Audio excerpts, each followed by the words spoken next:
هذه البنات هي الكارت فيزيت ديالي ان شاء الله. هذه هي الكارت فيزيت، اختصاصيه في الطبخ البلدي مع بيع جميع التوابل ان شاء الله. كما كتشوفوا الواتساب، الانستغرام، وبطبيعه الحال القناه ديالي اللي هي الطباخه امال ان شاء الله يا ربي.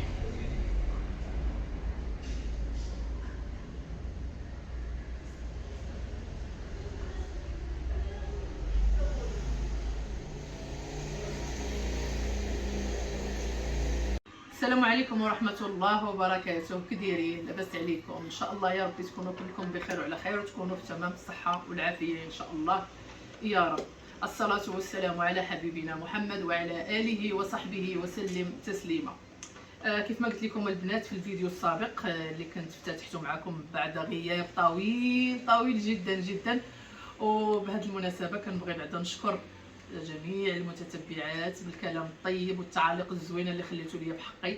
كلكم ما شاء الله توحشناك امل، حتى انا توحشتكم بزاف ان شاء الله. وعما قريب ان شاء الله يكون التواصل ما بيناتنا ان شاء الله يا ربي. بالنسبه للعوده اللي قلت لكم، راه انا ان شاء الله غادي نرجع اليوتيوب واحد ماشي جديد، هو الدومين ديالي كيف ما عرفتوا. الدومين ديالي غير توقفت واحد الوقفه كيف ما بلا ما نبقى نعاود الهضره، حيت هادشي كله قلته في الفيديو اللي قبل. غادي نبدا ان شاء الله بهادشي، هاد العطريات. المهم كيف ما قلت لكم، اللي بغات شي حاجه واي حاجه بانت لكم غادي تقولوها ليا باش نوجدها لكم ونصاوبها لكم. دابا انا خدامه على ود المعرض اللي قلت لكم ان شاء الله اللي غادي نشارك فيه، غادي نكون من المشارك ان شاء الله في هذاك المعرض. بلي برودوي ديالي مثلا اللي كنبيع، اللي موجودين وتنبيع انايا، مثلا بحال المروزيه اللي تنصوب على يدي الطباخه امال. كاينه القهوه المعطره اللي تبارك الله نالت الاعجاب ديال الناس كثار باقي لدابا تيتواصلوا معايا، وخصوصا واحد السيده في العيون اللي مقيمه في اسبانيا، اللي قالت لي سمي القهوه ديالي انا بسميتي، لانها ضروري فيما تتقاد ليها تتديها من عندي، تتكومونديها، تنصوب ليها بالكيلو بالجوج وتنصيفطهم ليها. كتحماق عليها صراحه.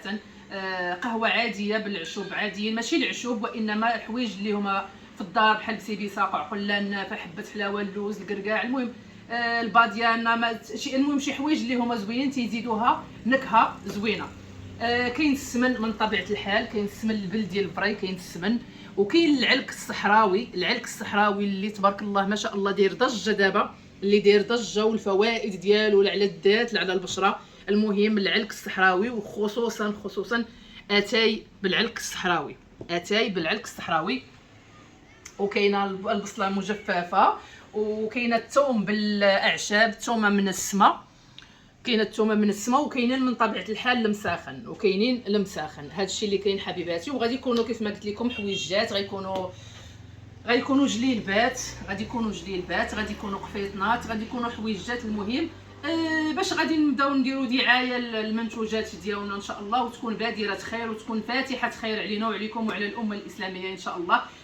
باش نتحركوا شي شويه، حيت نعسنا نوبه وحده، نعسنا مره وحده، بغينا نتحركوا شي شويه ان شاء الله، ونطلبوا الله سبحانه وتعالى التيسير والعويل لينا ولكم والمسلمين كافه اجمعين. هذا ما كان حبيباتي. ان شاء الله غادي تواكبوا معايا الامور ديالي من اول ان شاء الله، وغادي نبقى نخدم معكم، غادي نبقى نلوح لكم من المعرض، غادي نبقى نلوح لكم فيديوهات، غنبقى نلوح لكم في الانستغرام.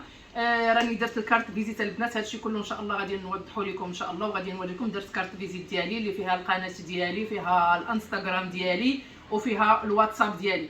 يعني اي واحد باغي شي منتوج او لا شي برودوي من عند طباخه امال غادي يتواصل معاها، وغادي نبقى نخلي لكم في صندوق الوصف التليفون ديالي كما القاعده وكما العاده ان شاء الله يا ربي. ودعواتكم مع اختكم امال، الله يسر الامور، وان شاء الله يعم الخير علينا وعليكم وعلى الامه الاسلاميه، وتكون فاتحه خير كيف ما قلت لكم حبيباتي. هذا مكان، وما نبقاش نطول عليكم الفيديوهات، ما غاديش نبقى ان شاء الله نطول الفيديوهات. يلا حبيباتي، لا اله الا الله محمد رسول الله، والسلام عليكم ورحمه الله وبركاته.